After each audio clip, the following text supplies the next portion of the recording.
সুন্নাত নয় শুধু দাওয়াতের মেহমান, সুন্নাত নয় শুধু খাওয়া শেষ মধুপান, আরো কিছু সুন্নাত আছে তুমি জানো কি? জানলেও জীবনে কখনো তা মানো কি? আরো কিছু সুন্নাত আছে তুমি জানো কি? জানলেও জীবনে কখনো তা মানো কি? সুন্নাত শুধু নয় মজলুম সহায়ক, সুন্নাত উহুদের জালিমের প্রতিরোধ, সুন্নাত শুধু নয় লাওয়ার কদু খাওয়া, আরো সুন্নাত হলো অন্যায় বাধা দেওয়া। সুন্নাত শুধু নয় নির্জন ধ্যানে থাকা, আরো সুন্নাত হলো পাথরের আঘাত খাওয়া। মুহাব্বতে তার সুদিনের সাথী তুমি, দুর্দিনেও তার পাশে থাকো কি? আরো কিছু সুন্নাত আছে তুমি জানো কি? জানলেও জীবনে কখনো তা মানো কি? সুন্নাত কোরআনের সমাজ বিনির্মাণে বৈরী সকল পথ মারিয়ে চলা, সুন্নাত দাওয়াতে দিনের পাশাপাশি ইসলাম রক্ষায় হাতে তোলো যাওয়া।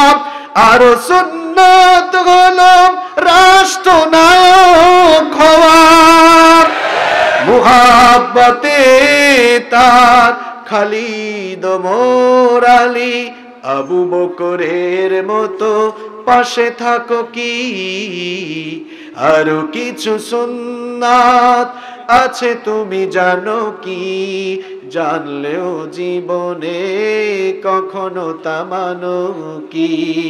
আরো কিছু সুন্নাত আছে তুমি জানো কি? জানলেও জীবনে কখনো তা মানো কি? ঠিক কি না? 40 বছর বয়সে বিশ্বনবী সাল্লাল্লাহু আলাইহি ওয়াসাল্লামের কাছে হেরা গুহায় যখন সাইয়েদনা জিবরিল ওহী আগমন করলেন, বিশ্বনবী সাল্লাল্লাহু আলাইহি ওয়াসাল্লামের কাছে হেরা গুহায় যেদিন প্রথম ওহী নাজিল হয়ে গেল, বিশ্বনবী সাল্লাল্লাহু আলাইহি ওয়াসাল্লাম সেদিন থেকে আল্লাহর দ্বীনের দাওয়াত শুরু করে দিলেন। কুমিল্লার ভাইয়েরা ভালো করে শোনেন, 40 বছর বয়সের আগ পর্যন্ত, কোরআন নাজিল হওয়ার আগ পর্যন্ত আমার নবী আরবের সবগুলো কাফের মুশরিকের কাছে অত্যন্ত ভালোবাসার মানুষ হিসেবে পরিগণিত ছিলেন। আরবের সকলেই বিশ্বনবী সাল্লাল্লাহু আলাইহি ওয়াসাল্লামকে অত্যন্ত ভালোবাসত, মহব্বত করত, পছন্দ করত। বিশ্বনবী সাল্লাল্লাহু আলাইহি ওয়াসাল্লামের চারিত্রিক মাধুর্যতায় মুগ্ধ হয়ে তারা আল্লাহর নবীকে আল আমিন বলে উপাধি দিয়েছিল। বিশ্বনবী সাল্লাল্লাহু আলাইহি ওয়াসাল্লামকে তারা এতটাই আমানতদার, এতটাই বিশ্বস্ত মনে করত যে তাদের ধন সম্পদ টাকা পয়সা এনে বিশ্বনবী সাল্লাল্লাহু আলাইহি ওয়াসাল্লামের কাছে আমানত রাখত, গচ্ছিত রাখত। এতটা পছন্দ করত, এতটা বিশ্বাস করত, এতটা ভালোবাসত। কিন্তু যেই দিন বিশ্বনবী সাল্লাল্লাহু আলাইহি ওয়াসাল্লামের কাছে ওহী নাজিল হলো, যেই দিন থেকে আমার নবী কালেমার দাওয়াত, দ্বীনের দাওয়াত শুরু করে দিলেন, সেই ভালোবাসার মানুষটাই এবার তাদের কাছে সবচাইতে খারাপ মানুষ হিসাবে পরিগণিত হয়ে গেলেন। যেই নবীকে তারা আল আমিন উপাধি দিয়েছিল, এবার সেই একই নবীকে তারা পাগল বলা শুরু করলো, জাদুকর বলা শুরু করলো, গণক বলা শুরু করলো, কবি বলা শুরু করলো। আমার নবী তো কারো ঘর বাড়ি গিয়ে দখল করেন নাই, আমার নবী তো কারো পাকা ধানে মই দেন নাই, আমার নবী তো কারো সম্পদ জোর করে আত্মসাৎ করেন নাই, লুটপাট করেন নাই। তাহলে কেন তারা বিশ্ব নবীকে নিয়ে ঠাট্টা উপহাস শুরু করলো? কেন তারা আল্লাহর নবীকে নিয়ে উপহাস শুরু করলো, গালিগালাজ শুরু করলো? এর কারণ হলো একটা, কারণটা ছিল আমার নবী তাদের প্রচলিত নীতি আদর্শের বিপরীতে আল্লাহর জমিনে আল্লাহর দ্বীনের দাওয়াত যেদিন থেকে দেওয়া শুরু করলেন, সেদিন থেকেই আমার নবী তাদের কাছে দুশমনে পরিণত হয়ে গেলেন। বিশ্ব নবী সাল্লাল্লাহু আলাইহি ওয়াসাল্লামকে তারা ভালোবেসেছিল, মহব্বত করেছিল, আল আমিন বলে ডেকেছিল। কিন্তু যেদিনই আমার নবীর কাছে ওহী নাজিল হওয়া শুরু হয়ে গেল, সেই দিন থেকে আমার নবীর ব্যাপারে তাদের দৃষ্টিভঙ্গি পরিবর্তন হয়ে গেল। আমার নবীকে নিয়ে তারা কেমন ঠাট্টা উপহাস করত। ওই কাফের মুশরিকদের মুখের ভাষাগুলো কোরআনে কারীমে রব্বুল আলামিন তুলে নিয়েছেন। কোরআনে কারীমের 15 নম্বর সূরা সূরাতুল হিজরের 6 নম্বর আয়াতে আল্লাহ তুলে দিলেন, ওয়াকালু ইয়া আইয়ুহাল্লাযী নুজ্জিলা আলাইহিল যিকরু ইন্নাকা লামাজনুন। আল্লাহ পাক বললেন, তারা বলতো যেই লোকটার উপরে জিকির তথা কোরআন নাজিল হয়, আর যেই লোকটা তোমাদেরকে কোরআনের দাওয়াত দেয়, ওই লোকটা পাগল ছাড়া আর কিছুই নয়। নাউযু বিল্লাহি মিন যালিক। এতদিন তারা যেই লোকটাকে আল আমিন বলেছিল, তিনি যখন কোরআনের দাওয়াত দেওয়া শুরু করলেন, এবার ওই লোকটাকেই তারা কি বলা শুরু করলো? পাগল বলা শুরু করলো। শুধু তাই নয়, তারা আরো কি বলতে শোনেন। কোরআন কারীমের 38 নম্বর সূরা সূরাতুস সাদের 4 নম্বর আয়াতে আল্লাহ তুলে দিলেন, ওয়াজিবু আন জাআহুম মুনযিরুম মিনহুম ওয়াকালাল কাফিরুনা হাযা সাহিরুন কাযযাব। আল্লাহ পাক বলছেন, তারা অবাক হয়ে যেত, বিস্মিত হয়ে যেত, হতবাক হয়ে যেত। তাদেরই মধ্য থেকে একজন লোককে নবুয়তের জন্য নির্বাচন করা হলো, এজন্য তারা অবাক হয়ে যেত। অবাক হয়ে গেলে তারা বলতো, ওয়াকালাল কাফিরুনা হাযা সাহিরুন কাযযাব। যেই লোকটা তোমাদেরকে দ্বীনের দাওয়াত দেয়, যেই লোকটা তোমাদেরকে কোরআনের দাওয়াত দেয়, ওই লোকটা জাদুকর আর মিথ্যাবাদী ছাড়া আর কিছুই নয়। নাউযু বিল্লাহি মিন যালিক। যেই লোকটা তোমাদেরকে কোরআনের দাওয়াত দেয়, এই লোকটা জাদুকর, এই লোকটা মিথ্যাবাদী ছাড়া আর কিছুই নয়। এই যে রাসূল করিম সাল্লাল্লাহু আলাইহি ওয়াসাল্লামকে এই কাফের মুশরিকগুলো পাগল, জাদুকর, গণক, কবি, মিথ্যাবাদী বলছে, আমার নবীর অপরাধ, তিনি কি ওইসব কাফের মুশরিকদের ধন সম্পদ লুটপাট করেছেন? এই কথা কন না কেন? জোর করে দখল করেছেন? অপরাধ একটাই, আল্লাহর জমিনে আল্লাহর দ্বীনের দাওয়াত দেওয়া, আল্লাহর জমিনে কোরআনের প্রচার করা। ঠিক কি না? কাফের মুশরিকদের উত্তরসূরিরা আজও দুনিয়ায় আছে, কিয়ামত পর্যন্ত তারা থাকবে। নবী তো দুনিয়া থেকে বিদায় হয়েছেন, নবীদের নবীর ওয়ারিস হয়ে যারা এই জমিনে আল্লাহর দ্বীনের পক্ষে কথা বলে, আল্লাহর কোরআনের দাওয়াত দেয়, আজকে কাফের মুশরিকদের উত্তরসূরিরা, তারাও নবীগণের উত্তরসূরি আলেম ওলামাদেরকে কটাক্ষ করে। অপরাধ শুধু একটাই, আল্লাহর কোরআনের কথা বলা, আল্লাহর কোরআনের প্রচার করা, আল্লাহর দ্বীনের দাওয়াত দেওয়া। বিশ্ব নবী সাল্লাল্লাহু আলাইহি ওয়াসাল্লামকে যখন এই কাফের মুশরিকরা গালাগালি আরম্ভ করলো, বিশ্ব নবী সাল্লাল্লাহু আলাইহি ওয়াসাল্লামকে যখন কাফের মুশরিকগুলো ঠাট্টা উপহাস শুরু করলো, আমার নবী যেন ভেঙে না পড়েন, আমার নবী যেন ফ্রাস্ট্রেট হয়ে না যান, হতাশ হয়ে না যান। এজন্য রব্বুল আলামিন কোরআনে কারীমের কিছু আয়াত নাজিল করে আমার নবীকে সান্ত্বনা দিলেন।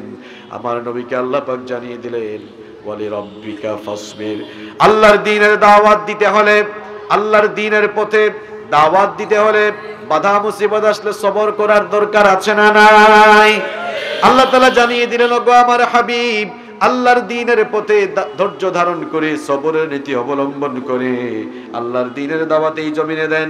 বিশ্ব নবী সাল্লাল্লাহু আলাইহি ওয়াসাল্লাম সবর অবলম্বন করে, ধৈর্য ধারণের নীতি অবলম্বন করে 3 বছর গোপনে গোপনে আল্লাহর দ্বীনের দাওয়াত চতুর্দিকে ছড়িয়ে দিতে লাগলেন।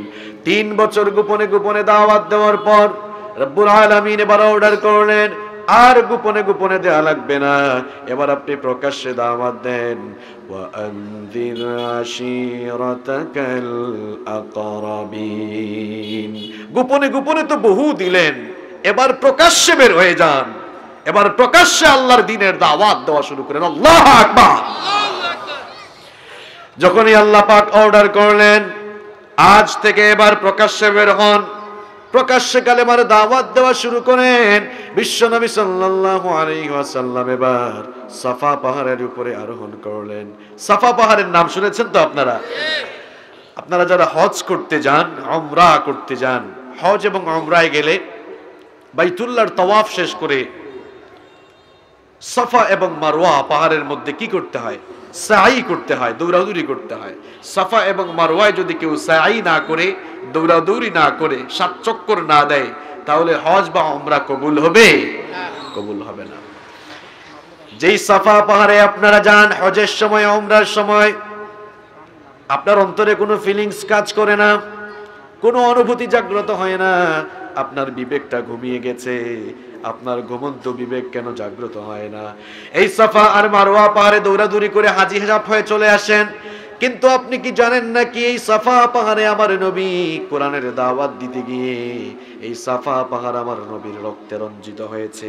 যেদিনই আল্লাহ পাক বললেন প্রকাশ্যে বের হয়ে যান, কিসসা আর কাহিনী নয়, বুখারীর বর্ণনা। বিশ্বনবী সাল্লাল্লাহু আলাইহি ওয়াসাল্লাম গিয়ে সাফা পাহাড়ে উঠলেন, সাফা পাহাড়ে আরোহণ করলেন। সাফা পাহাড়ে আরোহণ করলে তিনি ডাকলেন ইয়া সাবাহা, ইয়া সাবাহা বলে সম্বোধন করলেন। এর অর্থ হচ্ছে সাবধান হও, সতর্ক হও। বাচ্চারা বলেন তো, আপনারা আপনাদের এলাকায় সকালবেলা ঘুম থেকে ওঠার পর আপনারা যদি শুনেন যে কোনো লোক মাইকিং এর সময় বলছে সাবধান সাবধান, তাহলে মানুষ একটু কান লাগায় কিনা? কথা বলেন, কান লাগায় কিনা? তো বিশ্বনবী সাল্লাল্লাহু আলাইহি ওয়াসাল্লাম সাফা পাহাড়ে উঠে বললেন ইয়া সাবাহা, সাবধান হয়ে যাও, সতর্ক হয়ে যাও। এই ঘোষণা যখনই দিলেন, কাফের মুশরিকরা চতুর্দিক থেকে পঙ্গপালের মতো এসে সাফা পাহাড়ের চতুর্দিকে সমবেত হয়ে গেল। এবার বিশ্বনবী সাল্লাল্লাহু আলাইহি ওয়াসাল্লাম তাদেরকে লক্ষ্য করে বললেন আরাআইতুম লাউ আখবারতুকুম আন্না খাইরান বিসিফিন হাদাল জাবাল তুরিদু আন তুগীরা আলাইকুম আকুনতুম মুসাদ্দিকিয়া। আমি যদি তোমাদেরকে বলি এই পাহাড়ের অপর প্রান্তে শত্রুপক্ষ তোমাদেরকে আক্রমণ করার জন্য প্রস্তুতি নিয়েছে, তোমরা কি আমার কথা বিশ্বাস করবে নাকি? সকল কাফের মুশরিকরা সমস্বরে জবাব দিয়েছিল, সকল কাফের মুশরিকরা সমস্বরে জবাব দিয়েছিল, গো মুহাম্মদ পড়েন সাল্লাল্লাহু আলাইহি ওয়াসাল্লাম, তোমাকে আমরা জীবনে কোনোদিন মিথ্যা বলতে শুনি নাই, সুতরাং তুমি যদি বলো অবশ্যই আমরা বিশ্বাস করব, কোনো সন্দেহ করব না। বিশ্বনবী সাল্লাল্লাহু আলাইহি ওয়াসাল্লাম তখন বললেন তোমরা যদি আমাকে এতই সত্যবাদী মনে করো, তোমরা যদি আমাকে এতই ভালোবাসো, এত পছন্দ করো, তাহলে আমি তোমাদেরকে বলছি শোনো, ফা ইন্নী নাযীরুল লাকুম বাইনা ইয়াদাই আযাবুন শাদীদ, আমি তোমাদের কাছে কঠিন আযাবের একজন সতর্ককারী হয়ে এসেছি। আমাকে আল্লাহ পাক নবুয়ত দিয়েছেন, আমাকে আল্লাহ তাআলা রিসালাত দিয়েছেন, আমার নবুয়ত আর রিসালাত মেনে কালেমা পড়ে মুসলমান হয়ে যাও। এই ঘোষণা যখন আমার নবী দিলেন, কাফের মুশরিকরা তখন তেলে বেগুনে জ্বলে উঠল। আল্লাহর নবীর আপন চাচা আবু লাহাব, আল্লাহর নবীর আপন চাচা আবু লাহাব, সে তার রাগকে কন্ট্রোল করতে না পেরে আমার নবীকে গালি দিয়ে বলল তাব্বাল্লাকা ইয়া মুহাম্মদ, মুহাম্মদ তুমি ধ্বংস হও, নাউযু বিল্লাহি মিন যালিক। আবু লাহাব বিশ্ব নবীর আপন চাচা, আল্লাহর নবী যখনই দাওয়াত দিলেন আবু লাহাব গালি দিল। আল্লাহর নবী তার চাচার ধন সম্পদ জোর করে দখল করলেন নাকি? এক কথা কন না কেন?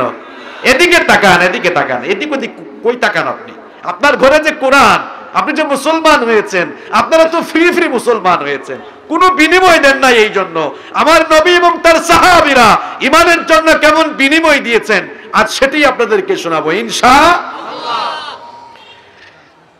বিশ্বনবী যখন সাফা পাহাড়ে কালেমার দাওয়াত দিলেন, কাফের মুশরিকগুলো বলল মা জামাতানা ইল্লা লিহাযা, এগুলো বলার জন্য কি আমাদেরকে এখানে ডেকে নিয়ে এসেছো নাকি?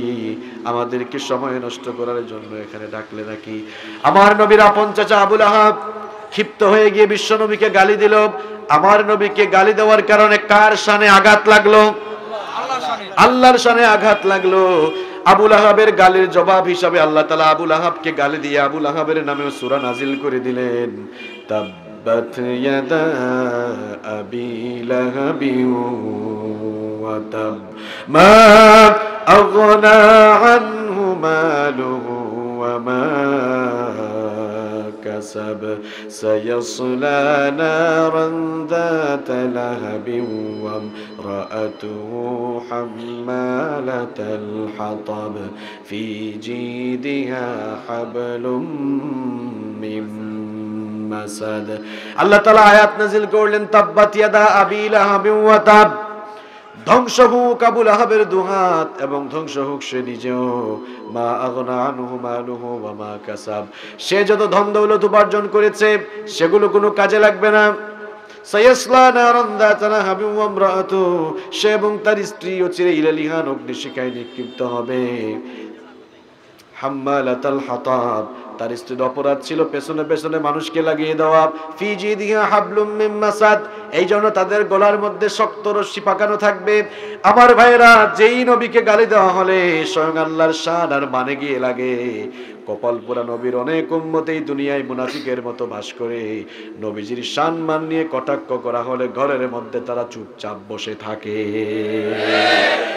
এরকম মুনাফিক মার্কা মানুষ কুমিল্লায় একজনও নাই রাসূলের অপমানে যদি কাঁদলো না তোমার মন মুসলিম নয় মুনাফিক তুমি রাসূলের দুশমন আমার নবীর অপমানে আমার নবীর সম্মানে আঘাত করলে তো স্বয়ং আল্লাহ তাআলার সম্মান খাটো হয়ে যায় এজন্য আল্লাহ তাআলা আবু লাহাবের গালির জবাব হিসাবে আবু লাহাবের নামেও সূরা নাজিল করেছেন আল্লাহু আকবার আবু লাহাব গালি দিয়েই ক্ষান্ত হলো না আবু লাহাবের সামনে বড় একটা পাথর ছিল ওই পাথরটা হাতে নিয়ে রাগকে কন্ট্রোল করতে না পেরে তিরমিজি শরীফের বর্ণনা এসেছে আবু লাহাব ওই পাথরটা হাতে নিয়ে আমার নবীজির মাথা মুবারকের দিকে ছুঁড়ে মারলো ওই পাথরটা গিয়ে আমার নবীর মাথা মুবারকে পড়ে গেল আমার নবীর মাথা মুবারক ফেটে এবার ফিনকি দিয়ে রক্ত বের হওয়া শুরু হলো আরে কোন নবীর মাথা ফাটানো হলো যেই নবীকে আল্লাহ তাআলা এত সুন্দর করে বানিয়েছেন এত চমৎকার করে বানিয়েছেন জাবের বিন সামুরা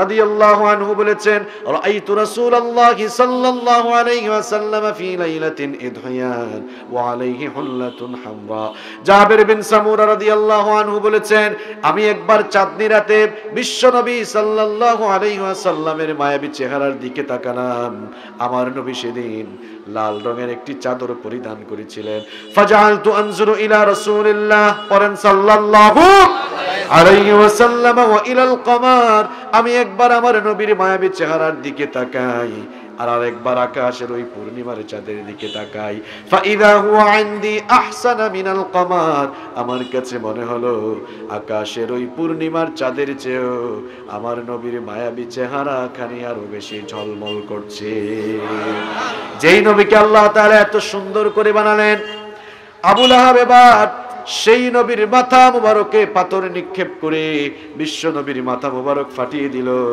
আমার নবীর মাথা মুবারক ফেটে এবার রক্ত বের হওয়া শুরু হলো কুমিল্লার ভাইরা ভালো করে শুনেন এই কোরআন এই ইসলাম আল্লাহর জমিনে এমনি এমনি আসে নাই এই কোরআন আর ইসলামের জন্য বিনিময় দিতে এই কোরআন আর ইসলামের জন্য আমার নবী বিনিময় দিতে গিয়ে আমার নবীজি তার শরীর থেকে রক্ত ঢেলে দিয়েছেন আমার নবীর শরীরের পবিত্র রক্তে সাফা পাহাড় রঞ্জিত হয়েছে সাফা পাহাড় সিক্ত হয়েছে আমার নবী সাফা পাহাড়ে বেহুশ হয়ে পড়ে গেলেন আবু লাহাব বাড়িতে গেল আবু লাহাবের দুইটা ছেলে ছিল একজনের নাম উতবা আরেকজনের নাম উতাইবা উতবা আর উতাইবা বিশ্বনবী সাল্লাল্লাহু আলাইহি ওয়াসাল্লামের দুই মেয়ে উম্মে কুলসুম আর রুকাইয়াকে বিয়ে করেছিল বিশ্বনবীর দুই মেয়েকে সাথে নিয়ে তারা এবারে বিশ্বনবীর বাড়িতে চলে গেল বিশ্বনবীকে গিয়ে বলল ওগো মুহাম্মদ আমরা শুনেছি তুমি নাকি নতুন দিনের দাওয়াত দাও আমাদের বাপদাদার ধর্মের বিরুদ্ধে কথা বলো শুধুমাত্র এই অপরাধের কারণে তোমার দুটি মেয়েকে তালাক দিয়ে তোমার কাছে রেখে গেলাম কুমিল্লার ভাইরা ভালো করে চিন্তা করেন কত মুসিবত আমার নবীর উপরে নেমে এসেছে সামাজিক সম্পর্ক পর্যন্ত এখন বয়কট করা শুরু হয়ে গিয়েছে অপরাধটা কি অপরাধ হলো আল্লাহর কোরআন আল্লাহর দ্বীন ইসলামের দাওয়াত দেওয়া ঠিক কি না এত মুসিবত যখন নেমে এসেছে আমার নবী তখন ভীত সন্ত্রস্ত হয়ে দাওয়াত বন্ধ করে দিয়েছেন তাই না কথা কোন না কেন দাওয়াত বন্ধ করে দিয়েছেন বিশ্ব নবীকে নিয়ে যখনই ঠাট্টা উপহাস করা হচ্ছে যেই সময় আমার নবীকে গালিগালাজ করা হচ্ছে আমার নবীকে তুচ্ছ-তাচ্ছিল্য করা হচ্ছে এমনকি আমার নবীর উপরে মারপিট করা হচ্ছে জুলুম করা হচ্ছে নির্যাতন করা হচ্ছে এমনকি আমার নবীর সঙ্গে সামাজিক সম্পর্ক বয়কট হওয়া শুরু হয়ে গেল। তখনও আমার নবী হতাশ হয়ে ফ্রাস্ট্রেট হয়ে আল্লাহর দ্বীনের দাওয়াত থামান নাই। ও মুসলমানেরা, আল্লাহর দ্বীনের পথ কখনো ফুল বিছানো ছিল না, কখনো কুসুমাস্তীর্ণ ছিল না। আল্লাহর দ্বীনের পথ, কোরআনের পথ, ইসলামী আন্দোলনের পথ সব সময় কণ্ঠকাকীর্ণ ছিল। এই পথে কাটা ছিল, এই পথ রক্ত দিয়ে পিচ্ছিল ছিল, ঠিক কিনা? সুতরাং এই পথে যারাই বের হবে, রক্তমাখা পিচ্ছিল পথে পাড়ি দেওয়ার জন্য তাদেরকে প্রস্তুতি নিতে হবে। আল্লাহর দ্বীনের দাওয়াত দেওয়ার জন্য যারাই বের হয়ে পড়বে, রক্ত দেওয়ার জন্য, জীবন দেওয়ার জন্য প্রস্তুত থাকা লাগবে। বিশ্বনবী সাল্লাল্লাহু আলাইহি ওয়াসাল্লামের উপরে চতুর্দিক থেকে মুসিবত নেমে আসা শুরু হয়ে গেল। এরপরেও আমার নবী কালেমার দাওয়াত থামান না, কোরআন প্রচারের কাজ থামান না। কাফের মুশরিকরা এবার লক্ষ্য করে দেখলো, এই লোকটাকে আমরা এত গালিগালাজ করি, এই লোকটাকে আমরা এত মারপিট করি, এত তুচ্ছতাচ্ছিল্য করি, সামাজিক সম্পর্ক তার সাথে বয়কট করলাম, এরপরেও তো এই লোকটাকে থামানো যায় না। এবার তারা মিটিং আহ্বান করলো।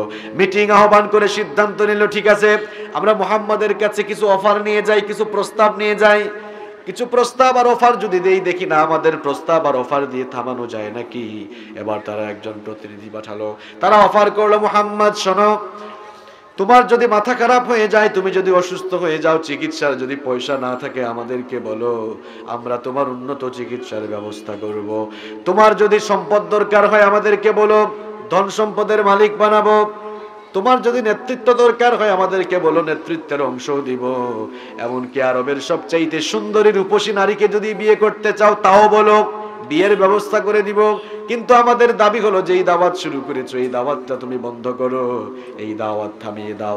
কাফের মুশরিকরা যখন আমার নবীর কাছে এই প্রস্তাব নিয়ে গেল, এই অফার নিয়ে গেল, আমার নবী তখন কাফের মুশরিকদের কথার জবাবে প্রস্তাবটা প্রত্যাখ্যান করে তাদেরকে তিনি বললেন, ওয়াল্লাহি, আল্লাহর কসম করে বলছি, লাউ ওয়াদাউ আশ-শামসি ফি ইয়ামিনি ওয়াল কমারা ফি ইয়াসারি আলা আন আতরুকা হাদাল আমরা হাত্তা ইয়াযরাহু আল্লাহু আও উগলিকা ফীহি মা তারাকতু।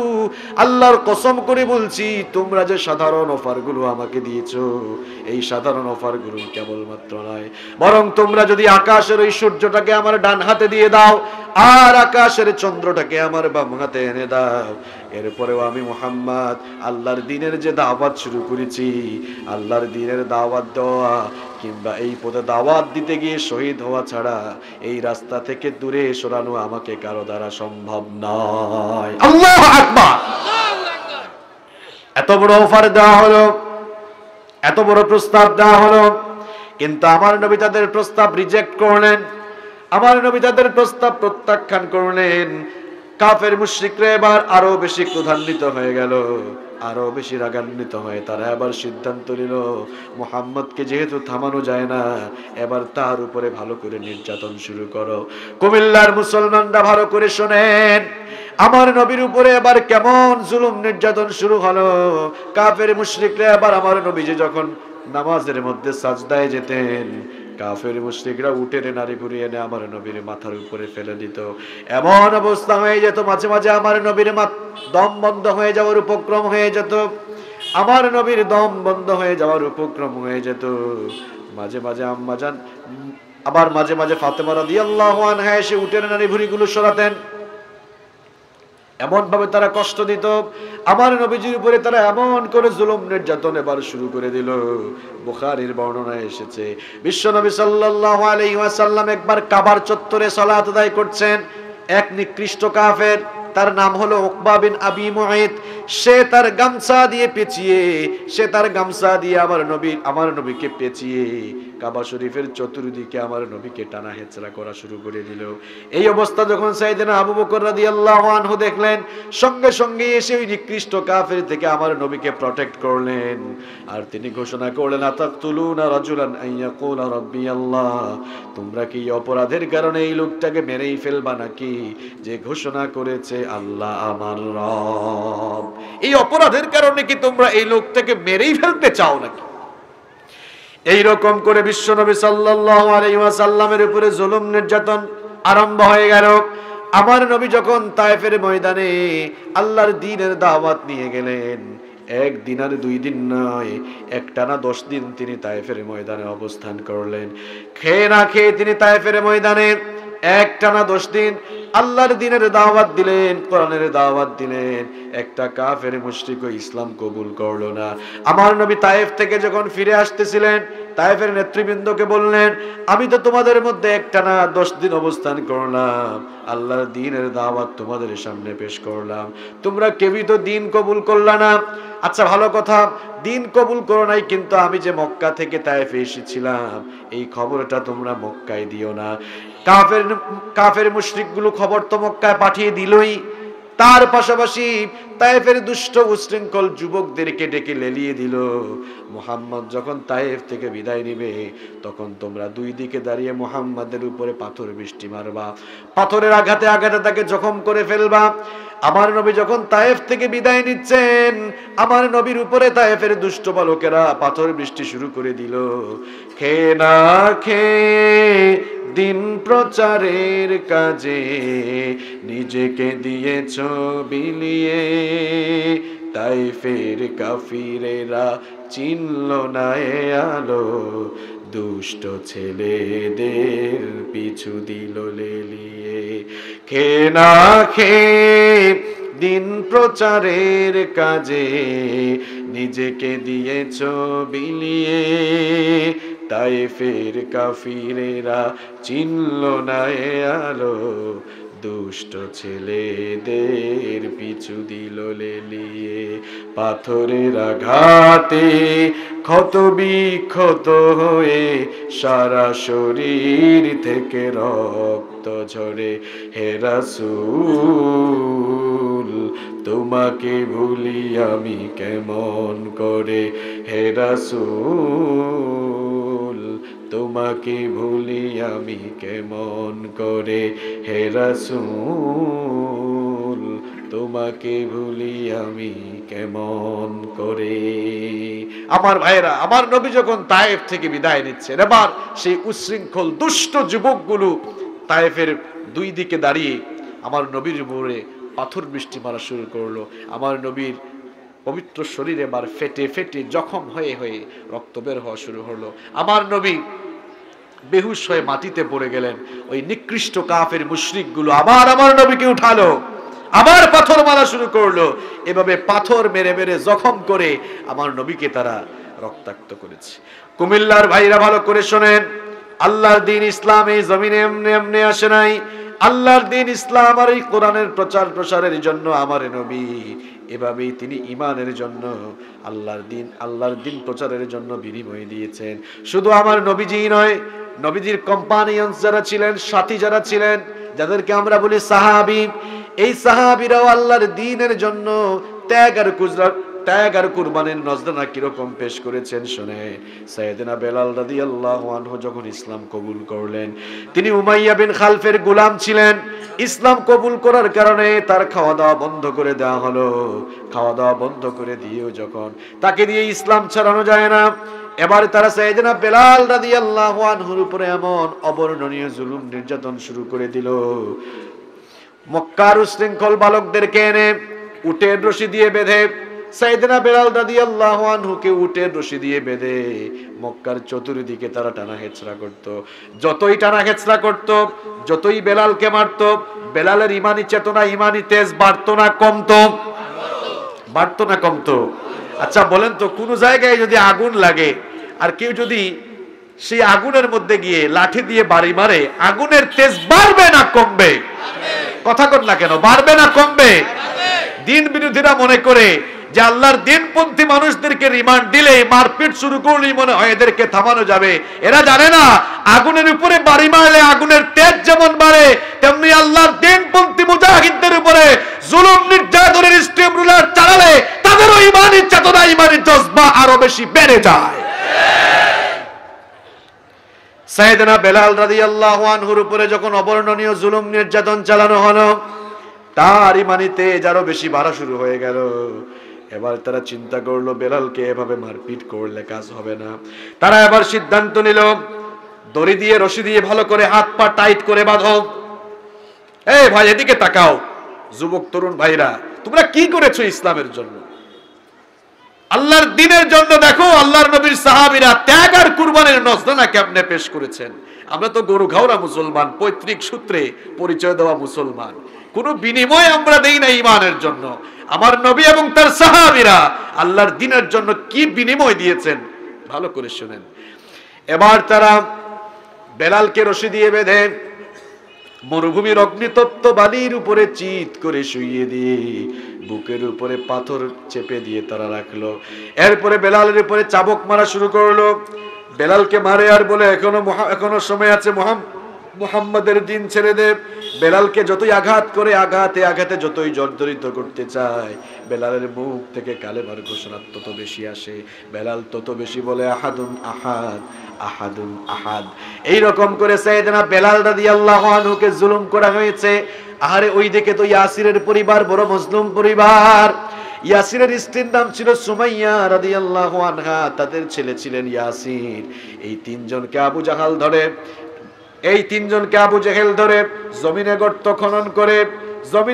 খনন করে সেই গর্তের ভেতরে দাবিয়ে দিয়ে এরপরে তাদেরকে চাবুক পিটা করত। ইয়াসির বুড়ো মানুষ ছিলেন, জুলুম নির্যাতন সইতে না পেরে তিনি দুনিয়া থেকে চলে গেলেন।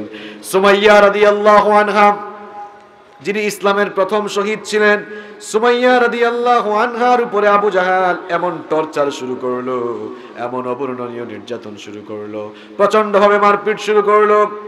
এরপরে আল্লাহর বান্দি সুমাইয়াকে দিয়ে দিন ছাড়াতে পারে না। আবু জাহাল এসে বলল, সুমাইয়া এখনো সময় আছে, মুহাম্মাদের দিন ছেড়ে দে, লাত মানাত উজ্জাকে তোর রব হিসাবে গ্রহণ করে নে।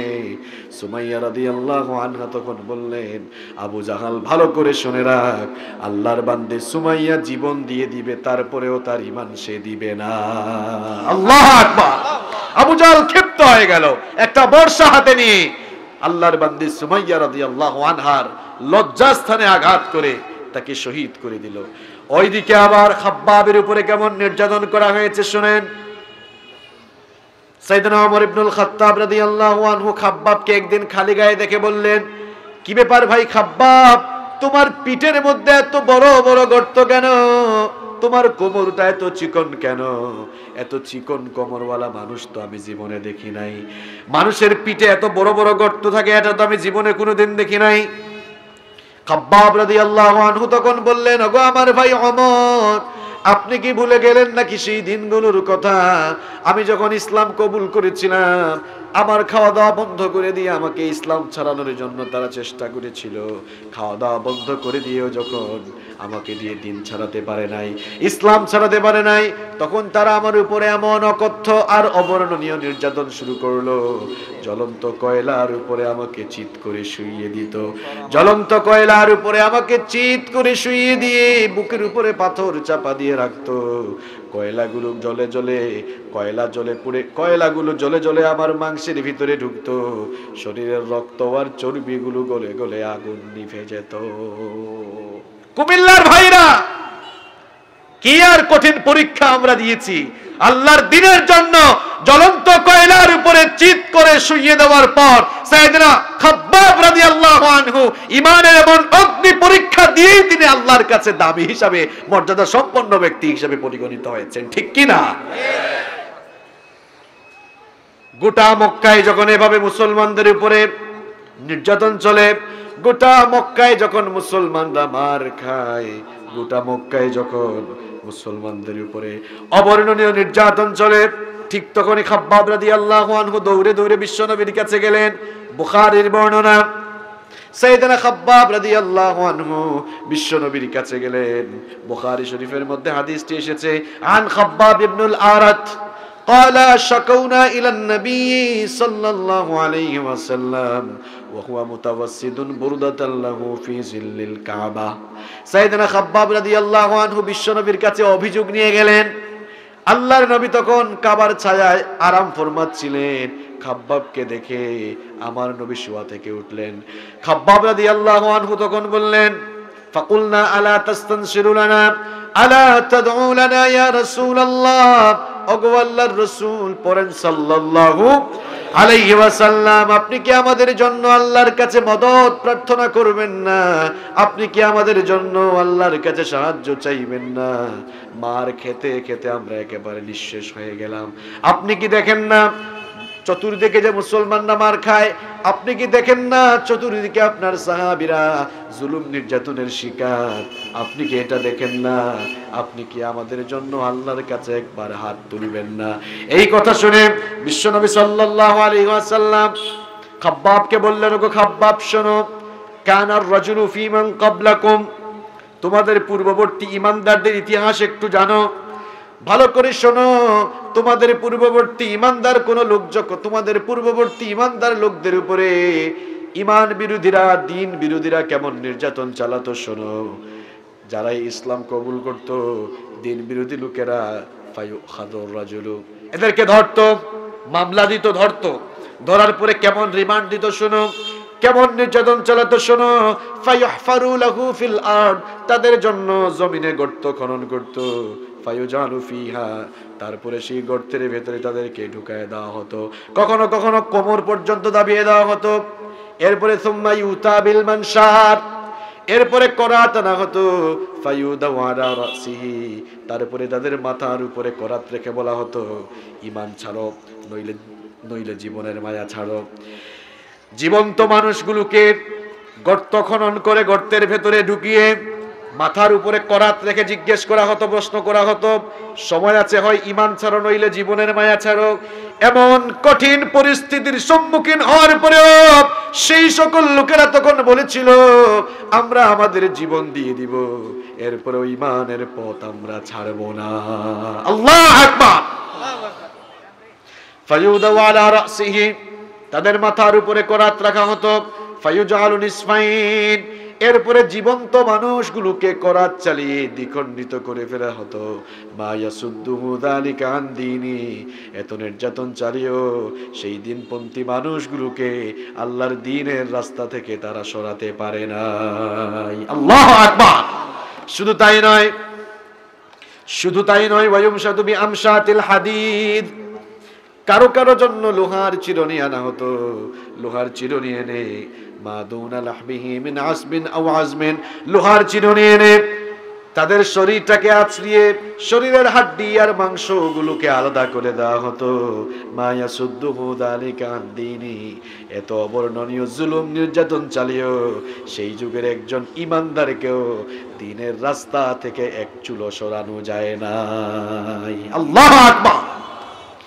খাব্বাব রে, তাড়াহুড়ো করো না, ওয়ালাকিন্নাকুম তাস্তাজিলুন, তোমরা তো তাড়াহুড়ো করছো, তাড়াহুড়ো করো না।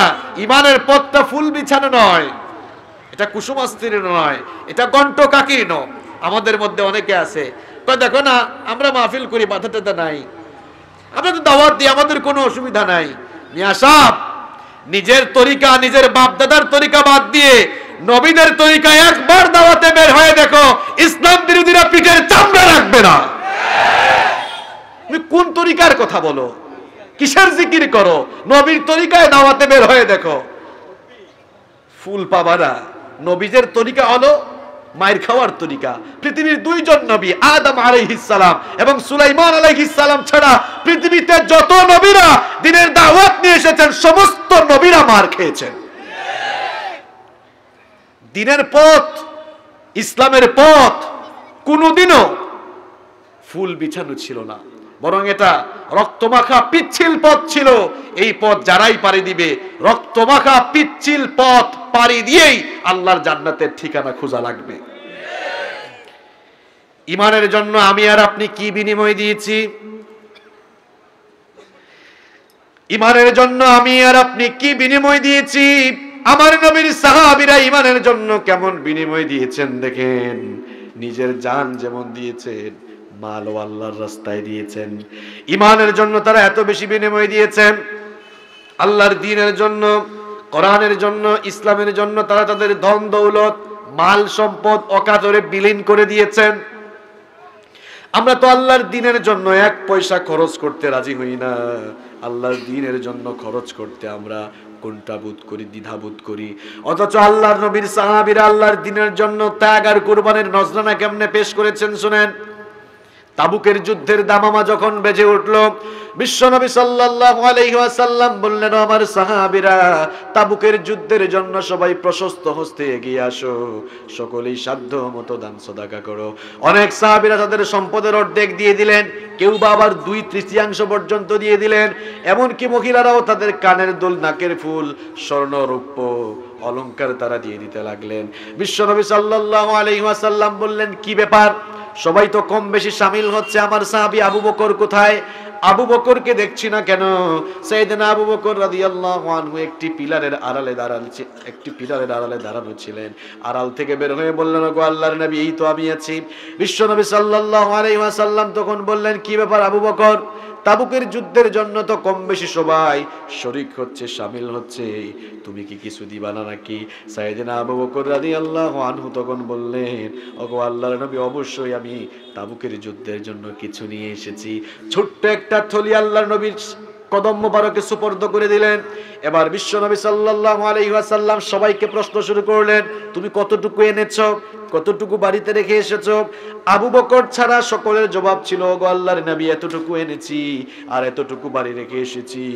আমার নবী যখন সবার শেষে সাইয়েদনা আবু বকর রাদিয়াল্লাহু আনহুকে প্রশ্ন করলেন, আবু বকর, তুমি কি আনলে আর কি বাড়িতে রেখে আসলে? সাইয়েদনা আবু বকর রাদিয়াল্লাহু আনহু তখন বললেন, ওগো আল্লাহর নবী, আমার বাড়িতে জাগতিক সম্পদ বলতে যা বুঝায় সবকিছু একত্রিত করে এনে আল্লাহর নবীর কদম মোবারকে আমি সুপর্দ করে দিয়েছি। আমার বাড়িতে এখন আল্লাহ আর তার রাসূল ছাড়া আর কিছুই অবশিষ্ট নেই। আমার নবী তখন বললেন, আমার সাহাবীরা, শোনো শোনো, আজ তোমরা সবাই মিলে যে সদাকা করলে, আজ তোমরা সবাই মিলে যে দান সদাকা করলে, তোমাদের সকলের সদাকার চাইতে আল্লাহর কাছে আবু বকরের সদাকার দাম সব চাইতে বেড়ে গিয়েছে। ইমানের জন্য আপনার পকেট থেকে একটা পয়সা খরচ হয় না। আমাদের মধ্যে অনেকে আছে, কয় হুজুর জান দিয়ে দেব কিন্তু মাল দিব না। তো আল্লাহ তাআলা আমাদের দুর্বলতার জায়গাগুলো জানেন। এখানে ওলামায়ে কেরাম যারা আছেন তারা জানেন, কোরআনুল কারীমে যত জায়গায় আল্লাহ তাআলা আল্লাহর দ্বীনের জন্য জানমাল দেওয়ার কথা বলেছেন, জান দেওয়ার আগে আল্লাহ মালের কথা বলেছেন। যেমন ওয়াতুজাহিদুনা ফি সাবিলিল্লাহি বিআমওয়ালিকুম ওয়া আনফুসিকুম। আল্লাহ তাআলা আগে আনফুসিকুম বলেন নাই, আগে বলেছেন আমওয়ালিকুম। আল্লাহ বলছেন, আগে তোর মাল দে, জান পরে দিস, আগে কি দে? মাল দে। এজন্য সাহাবীরা জিহাদের ময়দানে গিয়ে জান দিয়েছেন পরে, আর দ্বীনের জন্য ধন সম্পদ বিলীন করেছেন আগে। বুঝতে পেরেছেন কথা? কই হুজুর মিছিলে যাব, টাকা পয়সা দিতাম না, এরকম আছে না নাই? এবার শুনেন, আমার নবীর সাহাবীরা ইমানের জন্য কেমন বিনিময় দিয়েছেন। মদিনায় একজন ইয়াতিম ছেলের খেজুরের একটা বাগান ছিল। এই কান লাগান, মদিনায় একজন ইয়াতিম ছেলের খেজুরের একটা বাগান ছিল। তার বাগানের পাশে আবু লুবাবা রাদিয়াল্লাহু আনহুর খেজুরের একটি বাগান ছিল। দুইজনের বাগান যেহেতু পাশাপাশি, এবার মাঝখানে সীমানা দেওয়ার জন্য প্রাচীর যখন নির্মাণ করা হলো, দেখা গেল ওই ইয়াতিম ছেলের খেজুরের একটা গাছ আবু লুবাবা রাদিয়াল্লাহু আনহুর অংশে পড়ে গিয়েছে। তখন ইয়াতিম ছেলে বলল, যেহেতু গাছটা আমার অংশে পড়ে গিয়েছে, যেহেতু আমার একটা গাছ আপনার অংশে পড়ে গিয়েছে, ওই গাছটা আমার কাছে বিক্রি করে দেন অথবা আমাকে দান করে দেন। আবু লুবাবা রাদিয়াল্লাহু আনহু তখন বললেন, আমি তোমার কাছে গাছ এটা বিক্রিও করব না, দানও করব না। এবার এই একটা গাছ নিয়ে দুজনের মধ্যে ঝামেলা আছে না নাই? দুইজন এবার বিশ্বনবীর দরবারে গেলেন। বিশ্বনবী সাল্লাল্লাহু আলাইহি ওয়াসাল্লাম শুনে বললেন, ওগো আবু লুবাবা, তোমার অংশে যা তোমার ভাইয়ের গাছটা পড়ে গিয়েছে, ওই গাছটা হয় তুমি তাকে বিক্রি করে দাও অথবা দান করে দাও। তুমি যদি গাছটা তার কাছে বিক্রি করো কিংবা দান করে দাও, আমি তোমার সাথে ওয়াদা করছি কিয়ামতের দিন আমি তোমার জন্য জান্নাতে একটি খেজুর গাছের জিম্মাদার হয়ে যাব। কত বড় অফার! এত বড় অফার শুনেও তিনি বললেন, ওগো আল্লাহর নবী, না, এই গাছটা তার কাছে বিক্রিও করব না, দানও করব না। পাশেই একজন সাহাবী বসা, আবু দাহদা রাদিয়াল্লাহু আনহু, বিশ্বনবীর জবান থেকে এই কথা শুনেই বললেন, ওগো আল্লাহর নবী, আমি যদি আবু লুবাবার কাছ থেকে গাছটা এনে আমার ওই এতিম ভাইকে দিয়ে দিতে পারি, তাহলে আপনি কি আমার জন্য জান্নাতে খেজুর গাছের জিম্মাদার হবেন নাকি? বিশ্বনবী সাল্লাল্লাহু আলাইহি ওয়াসাল্লাম বলেন, অবশ্যই হব। আবু দাহদা রাদিয়াল্লাহু আনহুর পরিচয় এবার শুনেন। আবু দাহদা রাদিয়াল্লাহু আনহু ছিলেন মদিনার সবচাইতে বড় খেজুর বাগানের মালিক। তার বাগানের ভেতরে 600 খেজুরের গাছ ছিল। সেই বাগানের ভেতরে বাগান বাড়ি ছিল, আবার সুন্দর একটি কুয়াও ছিল। তিনি এবার আবু লুবাবার কাছে গিয়ে বললেন, আবু লুবাবা, আমাকে তো চিনোই, আমি আবু দাহদা, মদিনার সবচেয়ে বড় খেজুর বাগানের মালিক হলাম আমি। আমার বাগানের ভেতরে বাগান বাড়ি আছে, কুয়াও আছে। আমি তোমাকে আমার বাগান বাড়ি আর কুয়া সব দিয়ে দেব। তার বিনিময়ে গাছটা আমাকে দিয়ে দাও, গাছটা বিক্রি করে দাও। এই গাছের বিনিময়ে আমার এত বড় বিশাল বাগান বাড়ি আর কুয়া তোমাকে দিয়ে দিব। এই অফারের কথা শুনে আবু লুবাবা রাদিয়াল্লাহু আনহু বললেন, আবু দাহদা, আমার সাথে ঠাট্টা করো, ফাইজলামি করো? একটা গাছের জন্য মদিনার সবচেয়ে বড় খেজুর গাছের বাগানের মালিক তুমি, এত বড় বাগান দিয়ে দিবা, বাগান বাড়ি কুয়াও দিয়ে দিবা, ফাইজলামি করছো নাকি? আবু দাহদা রাদিয়াল্লাহু আনহু তখন বললেন, আবু লুবাবা, আমি তোমার সাথে ফাইজলামি করছি না, সিরিয়াসলি বলছি। আমি তোমাকে আমার বাগান বাড়ি আর কুয়া দিয়ে দেব, ওই গাছটা আমার কাছে বিক্রি করে দাও। এবার দুজনের মধ্যে চুক্তি শেষ হলো। ওই গাছের বিনিময়ে আবু দাহদা রাদিয়াল্লাহু আনহু বিশাল খেজুরের বাগান বাড়ি আর কুয়া দিয়ে দিলেন। বাড়িতে এসে তার স্ত্রীকে বললেন, প্রিয়তমা স্ত্রী আমার, এক্ষুনি আমার কলিজার টুকরা সন্তানদেরকে নিয়ে বাড়ি থেকে বের হয়ে যাও, কারণ আমাদের বাগান বাড়ি আর কুয়া বিক্রি করে দিয়েছি। স্ত্রী শুনে মনে মনে ভাবলেন, যেহেতু মদিনার সবচাইতে বড় বাগান, মনে হয় সবচাইতে মোটা অঙ্কে বিক্রি করা হয়েছে। জানতে চাইলেন, প্রিয়তম স্বামী আমার, আমাদের এই বিশাল বাগান বাড়ি আর কুয়া কি পরিমাণ টাকা দিয়ে বিক্রি করলেন? তখন আবু দাহদা রাদিয়াল্লাহু আনহু বললেন, প্রিয়তমা স্ত্রী আমার, শোনো, এত বেশি বিনিময় দিয়ে বিক্রি করেছি, যেই বিনিময় দুনিয়ার কোনো মানুষ দিতে পারবে না। তার স্ত্রী তখন বললেন, এটা আবার কেমন বিনিময়? আবু দাহদা রাদিয়াল্লাহু আনহু তখন বললেন, আমি আমার বিশাল এই বাগান বাড়ি আর কুয়া কিয়ামতের দিন আল্লাহর কাছ থেকে জান্নাতে একটি খেজুর গাছ পাবার আশায় বিশাল বাগান বাড়ি আর কুয়া আমি বিক্রি করে দিয়েছি। এই হচ্ছে সাহাবীদের ত্যাগ কুরবানির নজরানা। আপনার পকেট থেকে তো 500 টাকার নোটও ইসলামের জন্য খরচ হয়। এই হচ্ছে আপনার অবস্থা। আমার নবীর সাহাবীরা জিহাদের ময়দানে জীবন দেওয়ার আগে মাল দিয়েছেন, আগে মাল, তারপরে জানটাও কেমনে দিয়েছেন? যেখানেই রক্ত দেওয়া দরকার রক্ত ঢেলে দিয়েছেন, যেখানেই রক্ত দেওয়া দরকার রক্ত দিয়েছেন, যেখানে ইসলামের পক্ষে কথা বলা দরকার, যেখানে ইসলামের পক্ষে দাঁড়িয়ে যাওয়া দরকার সেখানেই দাঁড়িয়েছেন। ইসলাম কিভাবে শক্তিশালী হলো দেখেন। আমার যুবক তরুণ ভাইরা যারা এসেছেন, আপনাদের মাধ্যমেই তো ইসলাম শক্তিশালী হয়েছিল। সাইয়্যিদিনা ওমর ইবনুল খাত্তাব রাদিয়াল্লাহু আনহু, তিনি যখন ইসলাম কবুল করেছিলেন তার বয়স ছিল মাত্র 26 বছর। 26 বছরের ভরা টকবগে যুবক। ওমর কি নরম মানুষ না খুব গরম মানুষ? কথা বলেন, নরম না গরম? ইসলামের দাওয়াত দিতে গিয়ে নরমের পাশাপাশি মাঝে মাঝে দিন বিরোধীদের অন্তরে কলিজার মধ্যে ভয় লাগাবার জন্য গরম হইতে হয়। কথা কন না কেন? ওমর ইবনুল খাত্তাব রাদিয়াল্লাহু আনহু ইসলাম কবুল করার পর বিশ্বনবী সাল্লাল্লাহু আলাইহি ওয়াসাল্লামের কাছে এসে বললেন, ওগো আল্লাহর নবী, আলাসনা আলাল হক, আমরা কি হকের উপরে প্রতিষ্ঠিত নই? বিশ্বনবী সাল্লাল্লাহু আলাইহি ওয়াসাল্লাম তখন বললেন, বালা, অবশ্যই আমরা হকের উপরে রয়েছি। তখন ওমর ইবনুল খাত্তাব রাদিয়াল্লাহু আনহু বললেন, যদি সত্যিকার অর্থেই আমরা হকের উপরে প্রতিষ্ঠিত থাকি, তাহলে এখনো কেন গোপনে গোপনে দাওয়াত দেওয়া হয়? এখনো কেন আপনার সাহাবীরা গোপনে গোপনে নামাজ পড়ে আর গোপনে আল্লাহর নবী পারমিশন দেন, অনুমতি দেন? আজ ওমর একটি মিছিল বের করতে চায়। সুবহানাল্লাহ বলবেন না? এটি ছিল ইসলামের প্রথম মিছিল।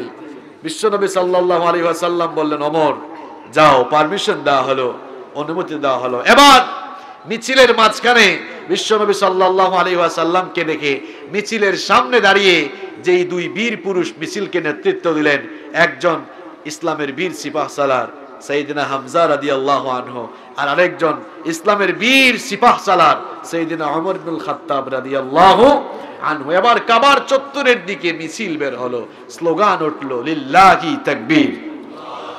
এইসব স্লোগান আপনারা জানেন না। লিল্লাহি তাকবীর, আল্লাহু আকবারের ধ্বনিতে কাবার চত্বর ধ্বনিত হলো, আল্লাহু আকবারের আওয়াজে কাবার চত্বর প্রকম্পিত হলো। আবু জাহাল বলল, কি রে, বের হয়ে দেখতো, আমাদের নির্বাচনী এলাকায় নতুন স্লোগান শোনা যায়, এই স্লোগান কে আবার বের করলো, এমন স্লোগান কে দেয়? এবার বের হয়ে দেখে যেই মিছিল আসতেছে, মিছিলের সামনে তো অমরকে দেখা যায়। অমর নরম না গরম? আবু জেহেলকে এসে বলে, স্যার অবস্থা কিন্তু খারাপ, যেই মিছিল আসতেছে মিছিলের সামনে কিন্তু অমর। আবু জেহেল কয়, কি বললো? অমর আবার সামনে আসলো কোত্থেকে?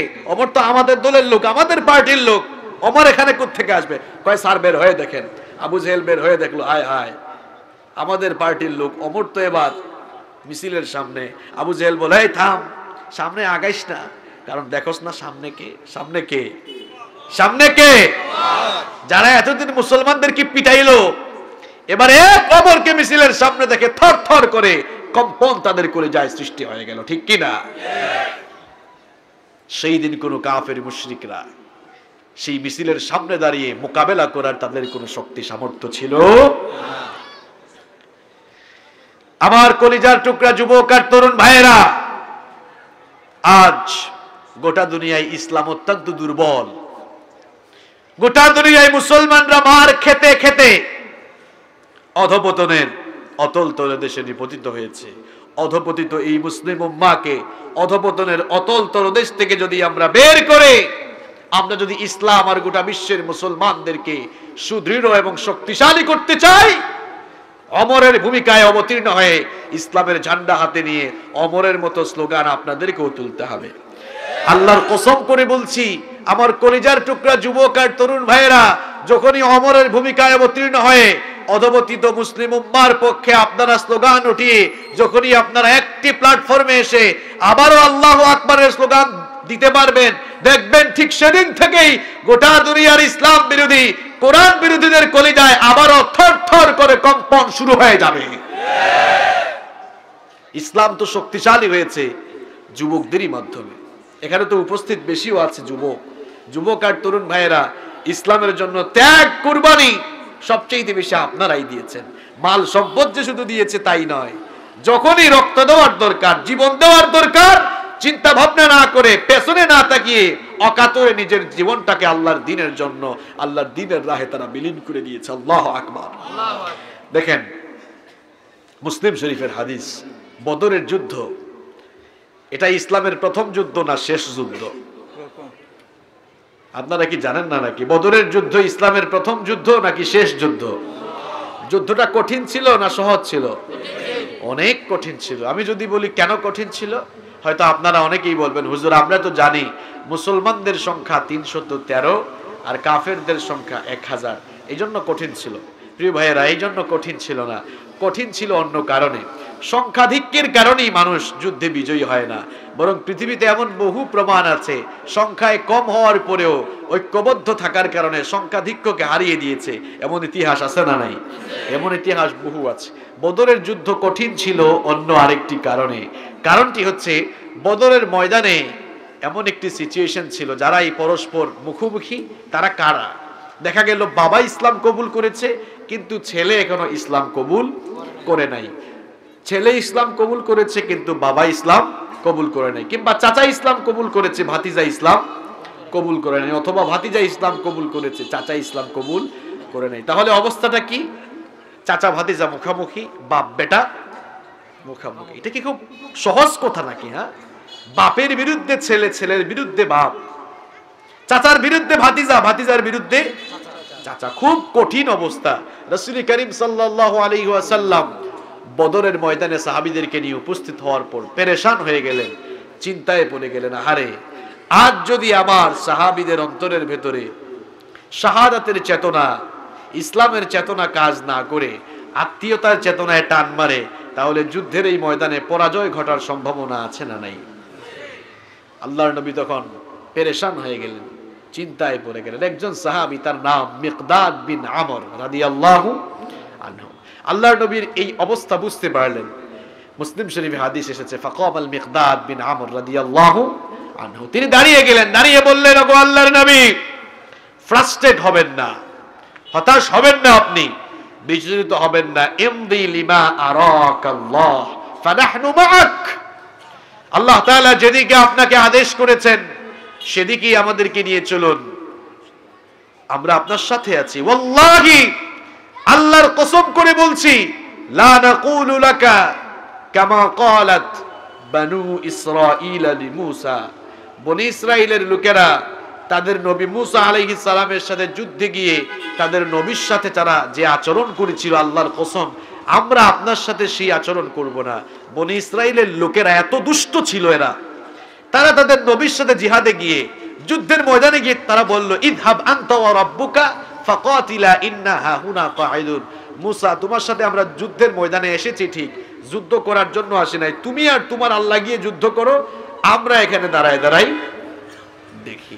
মিকদাদ বিন আমর রাদিয়াল্লাহু আনহু বলেন, আল্লাহর কসম আল্লাহর নবী, আমরা আপনার সাথে বনি ইসরাইলদের দুষ্ট লোকদের মতো এমন আচরণ করব না, বরং আমরা আপনাকে কথা দিচ্ছি, আমরা আপনাকে বলবো, ইযহাব আনতা ওয়া রাব্বুকা ফাকাতিলা ইন্না মাআকুমা মুকাতিলুন, আমরা আপনাকে বলবো, আল্লাহ তাআলা আপনাকে যেদিকে আদেশ দিয়েছেন সেদিকে আমাদেরকে নিয়ে চলুন, যতক্ষণ আমাদের দেহে প্রাণ থাকবে ততক্ষণ আমরা আল্লাহ আর তার রাসূলের জন্য লড়াই করে যাব। আল্লাহু আকবার। আমার নবী এই কথা শুনে খুব খুশি হয়ে গেলেন, খুশি হয়ে বললেন, আমার সাহাবীরা, এই যদি তোমাদের মনের অবস্থা হয়, উমু ইলা জান্নাতিন আরদুহা কাআরদিস সামাওয়াতি ওয়াল আরদ, এই যদি তোমাদের মনের অবস্থা হয় তাহলে চলো চলো সেই জান্নাতের দিকে, যেই জান্নাতকে আল্লাহ তাআলা তোমাদের মতো শাহাদাত প্রত্যাশী লোকদের জন্য আসমান আর জমিনের চাইতে আরো বিশাল করে বানিয়েছেন। সুবহানাল্লাহ, বাড়ি গিয়ে বলিয়েন। আপনারা দেখবেন মাঝে মাঝে বিভিন্ন জায়গায় সমাবেশ চলে, তো নেতারা বক্তব্য দেয়, কর্মীরা বাদাম খায়, কেউ ফুচকা খায়, কেউ চটপটি খায়, খায় না, এরকম খায়। তো রাসূল করিম সাল্লাল্লাহু আলাইহি ওয়াসাল্লামের জবান থেকে যখন এই কথাগুলো বের হচ্ছিল, একজন সাহাবী, আনসারী সাহাবী উমাইর ইবনুল হুমাম রাদিয়াল্লাহু আনহু, তিনি তখন ওয়াকানা ইয়াকুলুত তামর, তিনি তখন খেজুর খাচ্ছিলেন। আল্লাহর নবীর জবান থেকে এই কথা শোনা মাত্রই তিনি বললেন, বাখবাখ ইয়া রাসূলুল্লাহ সাল্লাল্লাহু আলাইহি ওয়াসাল্লাম, ওগো আল্লাহর রাসূল। বাখবাখ এটি হচ্ছে আল-লুগাতুল মাহাল্লি, আঞ্চলিক ভাষা, যার অর্থ হয় মা আহসানাহু ওয়া মা আযমাহু, কি ফ্যান্টাস্টিক কথা আপনি বলেছেন, কি চমৎকার কথা বলেছেন। আল্লাহর রাস্তায় আজ আমাদের জীবন চলে গেলে আসমান জমিনের চেয়েও বিশাল জান্নাত আল্লাহ তাআলা আমাদের জন্য রেখেছেন। বিশ্বনবী সাল্লাল্লাহু আলাইহি ওয়াসাল্লাম তখন বললেন, বালা, অবশ্যই। তখন তিনি বললেন, লা ইন আনা হুয়্যিতু আন আকুলা তামারাতি হাযিহি ইন্নাহা লা হায়াতুন তাওয়িলা, আপনার জবান থেকে এই কথা বের হলো, আমি শুনলাম, আর এখন যদি খেজুর খেয়ে খেয়ে আমি সময় নষ্ট করি তাহলে তো জান্নাতে যেতে আমার লেট হয়ে যাবে। তিনি খেজুরের প্যাকেটটা ছুঁড়ে ফেলে দিলেন, উলঙ্গ তরবারি হাতে নিয়ে জিহাদের ময়দানে শামিল হয়ে অসংখ্য কাফেরকে জাহান্নামে পাঠিয়ে দিয়ে তিনিও শাহাদাতের অমীয় সুধা পান করলেন। বদরের শহীদদের লাশগুলো যখন একত্রিত করা হলো, সাহাবায়ে কেরাম রাসূল করিম সাল্লাল্লাহু আলাইহি ওয়াসাল্লামকে বললেন, আল্লাহর নবী, এই লোকটাকে আপনি চিনেন? এ তো সেই উমাইর যে আপনার জবান থেকে বক্তব্য শুনে জান্নাতে যেতে দেরি হয়ে যাবে, হাতে থাকা খেজুরগুলো খায় নাই, খেজুরের প্যাকেটটা ফেলে দিয়ে সিংহ শাবকের মতো লড়াই করে করে জীবন দিয়েছে। আল্লাহর নবী তখন বললেন, আমার সাহাবীরা সবাই সাক্ষী থাকো, আমার সাহাবী জান্নাতের পাগলপাড়া সাহাবী, জান্নাতে যেতে লেট হবে, হাতের খেজুরগুলো খায় নাই, খেজুরগুলো ফেলে দিয়ে আল্লাহর দ্বীনের জন্য জীবনটা বিলীন করে দিয়েছে। আমি তোমাদেরকে বলছি, তোমাদেরকে সাক্ষ্য রেখে ঘোষণা করছি, ইন্নাহু মিন আহলিহা, নিশ্চয়ই সে আল্লাহ তাআলার ওই প্রতিশ্রুত জান্নাতের ওয়ারিশ হয়ে যাবে। এইভাবে করে আল্লাহর নবীর সাহাবীরা ঈমানের জন্য ত্যাগ আর কুরবানির নজরানা দিয়েছেন। এইভাবে করে তারা তাদের জীবনটাকে আল্লাহর দ্বীনের জন্য বিলীন করে দিয়েছেন। মালও যেমন দিয়েছেন, জানটাকেও তেমন ভাবে তারা বিলীন করে দিয়েছেন। যেখানেই আল্লাহর দ্বীনের জন্য জীবন দেওয়ার দরকার হয়েছে, পেছন ফিরে তাকান নাই। আল্লাহর দ্বীনের জন্য তারা জীবনটাকে অকাতরে বিলীন করে দিয়েছেন। আল্লাহর দ্বীনের জন্য জীবন দেওয়াটাকে তারা তাদের জন্য সৌভাগ্যের মনে করতেন।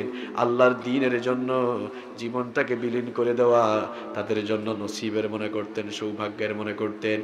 শহীদ হওয়ার জন্য তারা পাগল পারা ছিলেন, কম্পিটিশন করতেন। আমরা হাত তুললেই আল্লাহর কাছে কত কিছু চাই, ওগো আল্লাহ ধন সম্পদ দাও, আরো মাল বাড়িয়ে দাও, এইটা দাও ওইটা দাও। আমাদের চাওয়া পাওয়ার কোনো শেষ থাকে না। আর আল্লাহর নবীর সাহাবীরা যখনই আল্লাহর কাছে হাত তুলেছেন তখনই কেঁদে কেঁদে চোখের পানি ঝরিয়ে শাহাদাতের মৃত্যু আল্লাহর কাছে কামনা করেছেন। সাইয়েদনা ওমর ইবনুল খাত্তাব রাদিয়াল্লাহু আনহু হাত তুললেই দোয়া করতেন, আল্লাহুম্মা রযুকনি শাহাদাতান ফি সাবিলিক ওয়াজআল মাউতি ফি বালাদি রাসূলিক। ওগো আল্লাহ, তোমার বান্দা ওমরের মৃত্যু রাসূলের পবিত্র শহরে দিও, আর মৃত্যুর সময় শাহাদাতের মৃত্যু নসিব করে দিও।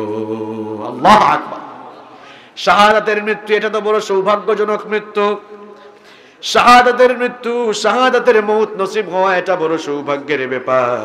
কারণ আল্লাহ তাআলা সকলকে শাহাদাতের মৃত্যু দেন না। যাদেরকে আল্লাহ পাক সব চাইতে বেশি ভালোবাসেন, যাদেরকে আল্লাহ পাক সব চাইতে বেশি পছন্দ করেন, তাদেরকে আল্লাহ পাক শহীদি মৃত্যুর মর্যাদা দান করেন। শহীদি মৃত্যু এটা কোনো সাধারণ মৃত্যু নয়। আমরা আল্লাহর দুনিয়া থেকে বিদায় হওয়ার পরে সব আমলের হিসাব আল্লাহর কাছে দিতে হবে, কিন্তু আল্লাহর দ্বীনের জন্য, ইসলামের জন্য, কোরআনের জন্য যারা জীবনটাকে অকাতরে বিলীন করে দেয়, সেই সকল শহীদদের কাছ থেকে আল্লাহ হিসাব না নিয়ে বিনা হিসাবে বিনা বিচারে আল্লাহ তাদেরকে জান্নাত দান করবে। শহীদদেরকে আল্লাহ এত বেশি মর্যাদা দিয়েছেন। এই জন্যই বিশ্বনবী সাল্লাল্লাহু আলাইহি ওয়াসাল্লামের প্রিয় সাহাবীরা শহীদ হওয়ার জন্য পাগল পারা ছিলেন, নিয়মিত কম্পিটিশন করতেন, শাহাদাতের সুযোগ পাইলেই সুযোগটাকে কাজে লাগাতেন। দেখেন মুতার যুদ্ধ যখন শুরু হবে, আমার নবী তখন সাহাবীদেরকে সমবেত করে বললেন, আমার সাহাবীরা মুতার যুদ্ধের জন্য প্রস্তুত নাও।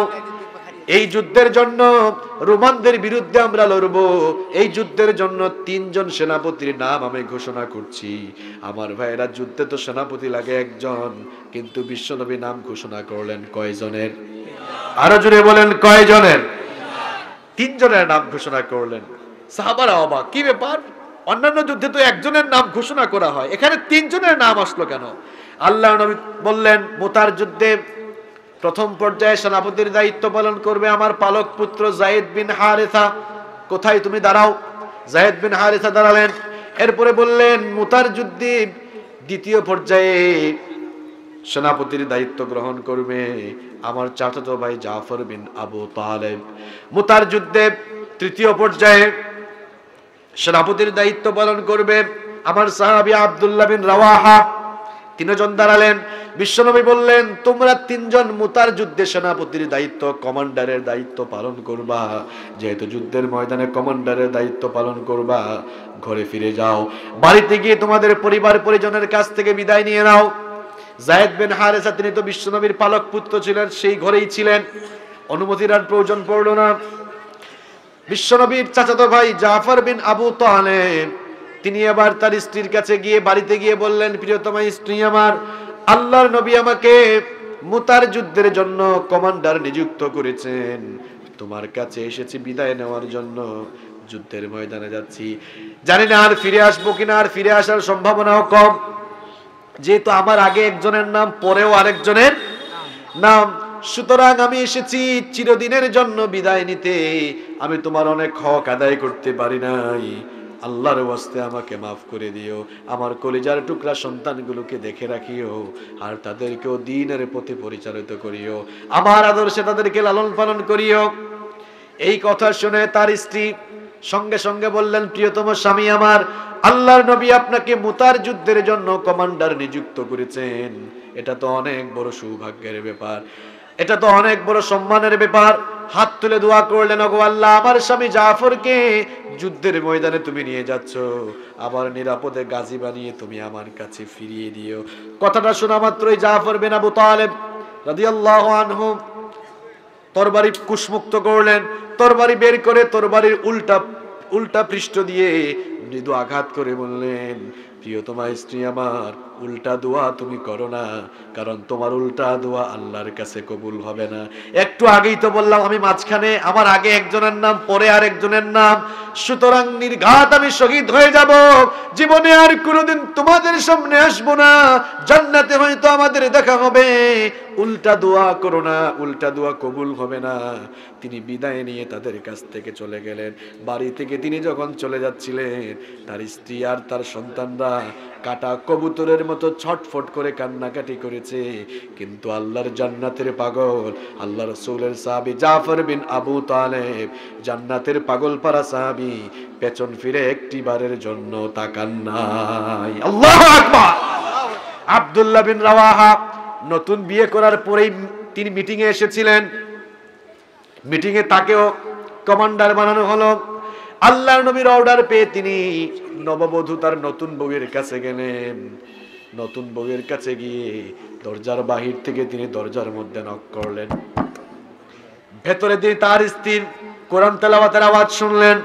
বললেন, প্রিয়তমা স্ত্রী আমার, তোমার কোরআন তেলাওয়াত একটু বন্ধ করো, আমি তোমার স্বামী আব্দুল্লাহ এসেছি, একটু কোরআন তেলাওয়াত বন্ধ করো, আমি তোমার সাথে কিছু কথা বলতে চাই। তার স্ত্রী তখন বললেন, প্রিয়তম স্বামী আমার, আপনি ঘরে আসবেন, অনুমতি চাইছেন কেন, চলে আসেন, আর ঘরের বাহিরেই বা দাঁড়িয়ে আছেন কেন? তিনি তখন বললেন, প্রিয়তমা স্ত্রী আমার, ঘরের ভেতরে আসার আমার কোনো টাইম নাই, সময় নাই, কারণ আমার নবী আমাকে মুতার যুদ্ধের কমান্ডার বানিয়েছেন, এক্ষুনি আমাকে যুদ্ধের ময়দানে রওনা করতে হবে, তোমার কাছ থেকে বিদায় নিতে এসেছি, নতুন বিয়ে করেছি, বাসর ঘরে তোমার সাথে আমার মিলন হয় নাই, এখনো তোমার চাঁদ মাখা মুখটা দেখার সুযোগ হলো না, তোমার সাথে প্রেম ভালোবাসা রোমান্স করার সুযোগ হলো না। আমার নবী যেহেতু আমাকে যুদ্ধের জন্য কমান্ডার নিযুক্ত করেছে, সেই জন্য তোমার কাছে ক্ষমা চাইতে এসেছি, মাফ চাইতে এসেছি, তোমার কোনো হকই আমি আদায় করতে পারলাম না, আল্লাহর ওয়াস্তে আমাকে মাফ করে দিও, তোমার থেকে বিদায় নেওয়ার জন্য এসেছি। তার স্ত্রী তখন অনুরোধ করে বললেন, ওগো আমার স্বামী আব্দুল্লাহ, আল্লাহর ওয়াস্তে একটু ভেতরে আসেন, নতুন বিয়ে হলো, আমাকে আপনি ভালো করে দেখলেন না, আমিও আপনাকে একটু ভালো করে দেখলাম না, আমি একটিবার আপনাকে দেখতে চাই। আব্দুল্লাহ তখন বললেন, প্রিয়তমা স্ত্রী আমার, এমন নিবেদন তুমি আমাকে করো না, কারণ তোমার এই নিবেদন শুনে আমি যদি ঘরের মধ্যে যাই আর তোমার দিকে তাকানোর পরে যদি তোমার প্রতি আমার প্রেম ভালোবাসা কাজ করে, তাহলে যুদ্ধের ময়দানে রওনা দিতে আমার দেরি হয়ে যাবে, আমার নবীর অর্ডার অমান্য হয়ে যাবে, সুতরাং আমাকে তুমি ঘরের ভেতরে ডাক দিও না। তার স্ত্রী তখন বললেন, প্রিয়তম স্বামী আমার, আমি প্রেম বা ভালোবাসা বিনিময়ের জন্য ঘরের ভেতরে আপনাকে আহ্বান করছি না, আপনি আমাকে বিয়ে করলেন কিন্তু একটিবার আমাকে দেখলেন না, আমিও আপনাকে দেখলাম না, আপনি যুদ্ধের ময়দানে যাচ্ছেন, এটা তো আমার জন্য অনেক বড় সৌভাগ্যের ব্যাপার, আমার স্বামীকে আমার নবী কমান্ডার বানিয়েছেন, আমার জন্য ইজ্জতের ব্যাপার, সম্মানের ব্যাপার, আপনি শহীদ হলেও আমার কোনো আপত্তি নাই, ঘরের ভেতরে এই জন্যই ডেকেছি যেন আপনার চেহারা দেখে আপনাকে চিনে রাখতে পারি, আর কিয়ামতের দিন আপনাকে দেখলেই যেন চিনতে পারি। আব্দুল্লাহ বিন রাওয়াহা তখন বললেন, প্রিয়তমা স্ত্রী আমার, তোমার মনের মধ্যে যদি এই কামনা বাসনা থাকে, তাহলে ঘরের ভেতরে আসা লাগবে না, যে আল্লাহর জন্য আমি জীবন দিতে যাচ্ছি, ওই আল্লাহ কিয়ামতের দিন জান্নাতের ভেতরে তোমাকে আর আমাকে একত্রিত করে দিবে। নতুন বউয়ের কাছেও গেলেন না, শহীদ হওয়ার জন্য, শাহাদাতের পেয়ালা পান করার জন্য পিপাসার্থ কোনো মানুষ পানি পেলেই পানির দিকে যেমন ছুটে যায়, শহীদ হওয়ার জন্য পাগল পারা সাহাবীরা তারাও জিহাদের ময়দানে শহীদ হওয়ার জন্য ছুটে যায়। আল্লাহু আকবার। আপনি ক্ষুধার্ত থাকলে, পিপাসার্থ থাকলে, কোথাও খাবার বিতরণ হচ্ছে, পানি দেওয়া হচ্ছে, পাইলেই যেমন দৌড় মারেন, আল্লাহর জান্নাতের পাগল এই সাহাবীরা শহীদ হওয়ার সুযোগ পাইলেই দুনিয়ার লোভ লালসা, চাকচিক্য, মোহ, মায়া, মমতা সবকিছুকে ছেড়ে দিয়ে শহীদ হওয়ার জন্য পাগলের মতো তারা দৌড় দিয়েছেন। আল্লাহু আকবার। মুতার যুদ্ধে 3 জন সাহাবী গিয়ে শহীদ হয়েছেন, পেছনে ফিরে তারা তাকান নাই। শহীদ হওয়ার জন্য তারা এত বেশি পাগল ছিলেন। আমার যুবক আর তরুণ ভাইরা, তোমরা ভালো করে শোনো, আপনাদের মতোই যুবকরা আল্লাহর দ্বীনের জন্য সবচাইতে কন্ট্রিবিউশন রেখেছিল। আপনাদের মতোই যুবক ছিলেন সাইয়েদনা হানজালা রাদিয়াল্লাহু আনহু। নতুন বিয়ে করে যখন ফুলসজ্জার রাতে বাসর ঘরে নতুন বউয়ের কাছে গিয়েছেন, প্রেম ভালোবাসা বিনিময় করছেন, রোমান্স করছেন। এমন সময় কানের মধ্যে আওয়াজ আসলো, উহুদের ময়দানে আমার নবীজি শহীদ হয়ে গিয়েছেন। এই কথা শোনা মাত্রই বাসর ঘরে নতুন বউকে ফেলে রেখে উলঙ্গ তরবারি হাতে নিয়ে উহুদের ময়দানে গিয়ে লড়াই করে করে নিজের জীবনটাকে কুরবানি করে দিয়েছেন। উহুদের যুদ্ধে 70 জন মুসলমান শহীদ হয়েছিলেন। এদের লাশগুলো যখন একত্রিত করার অর্ডার বিশ্বনবী দিলেন, 2 জন সাহাবীর লাশ খুঁজে পেতে একটু দেরি হলো। একজন ছিলেন সাইয়েদনা হামজা রাদিয়াল্লাহু আনহু, আরেকজন ছিলেন সাইয়েদনা হানজালা রাদিয়াল্লাহু আনহু। বিশ্বনবী বললেন, আমার সাহাবীরা লাশগুলোকে খুঁজে একত্রিত করো। এমন সময় হানজালার স্ত্রী এসে বিশ্বনবী সাল্লাল্লাহু আলাইহি ওয়াসাল্লামকে বললেন, ওগো আল্লাহর নবী, শহীদদেরকে তো গোসল আপনি দেন না, শহীদদেরকে তো গোসল না দিয়ে রক্তমাখা জামা যেভাবেই তারা শহীদ হয় ঠিক ওইভাবেই তাদেরকে দাফন করা হয়। আমার স্বামী হানজালাকে যেন ওরকম করে জানাজা কিংবা দাফন করা না হয়, কারণ আমার স্বামীর উপরে গোসল ফরজ ছিল। গতকাল আমাদের বিয়ে হয়েছিল বাসর ঘরে, যখন আমার সঙ্গে প্রেম ভালোবাসা বিনিময় করছিল, এমন সময় আপনার শাহাদাতের খবর শুনে ছুটে এসেছে, জিহাদ করতে করতে লড়াই করতে করতে নিজের জীবনটাকে কুরবানি করেছে। আমার স্বামীর উপরে গোসল ফরজ ছিল। আমার ভাইরা, শহীদদেরকে গোসল দেওয়া হয় না, তারা যেভাবেই শহীদ হয় ঠিক ওই অবস্থায় রক্তমাখা জামা কাপড়ে তাদেরকে জানাজা দিয়ে দাফন করা হয়। এই জন্য আমার নবীর কাছে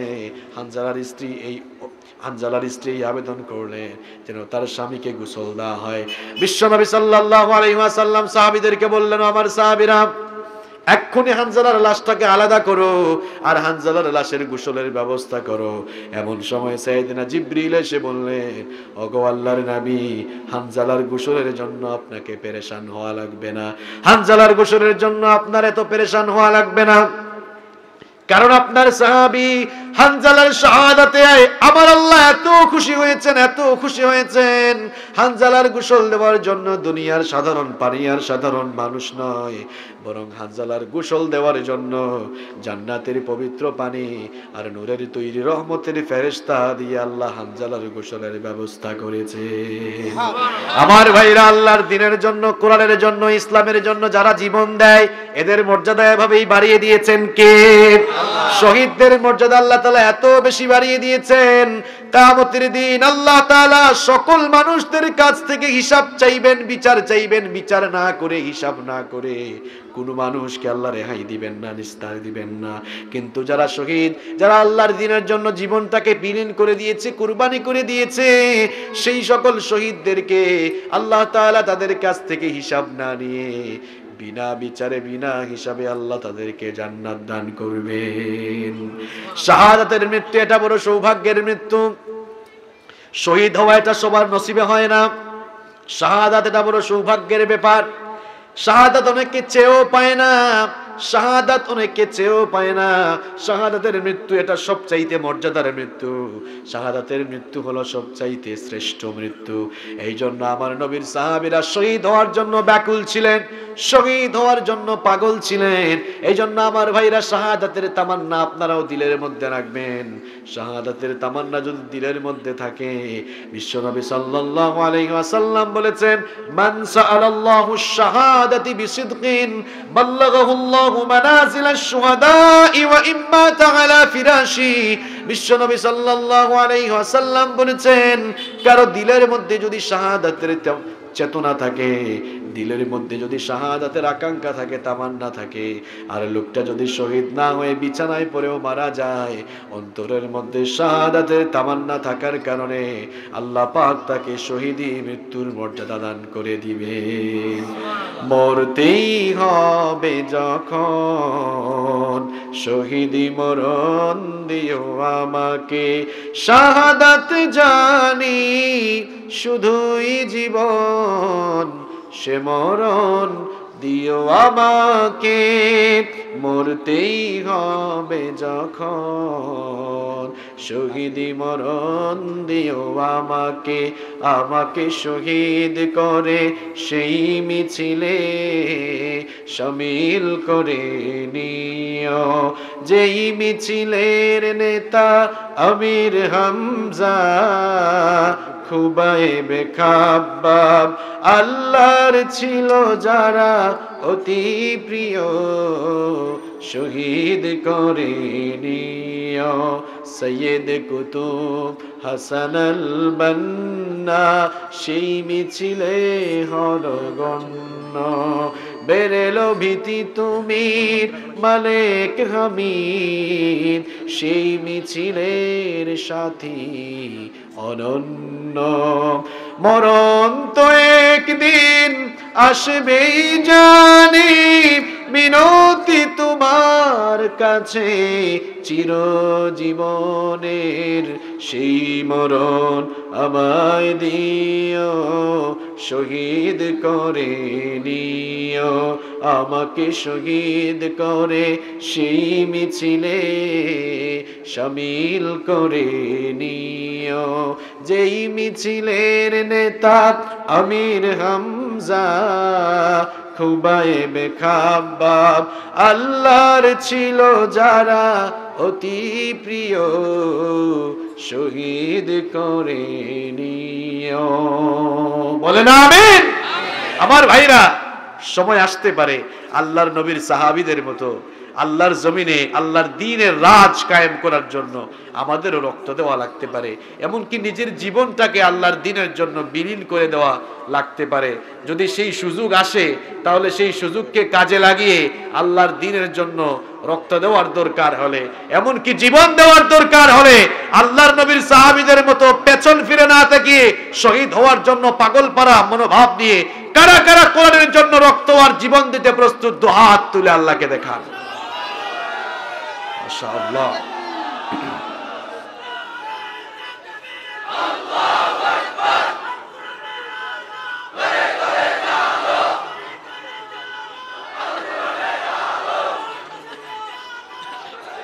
আল্লাহ তাআলা আপনাদের হাতগুলোকে কবুল করুন, বলেন আমিন।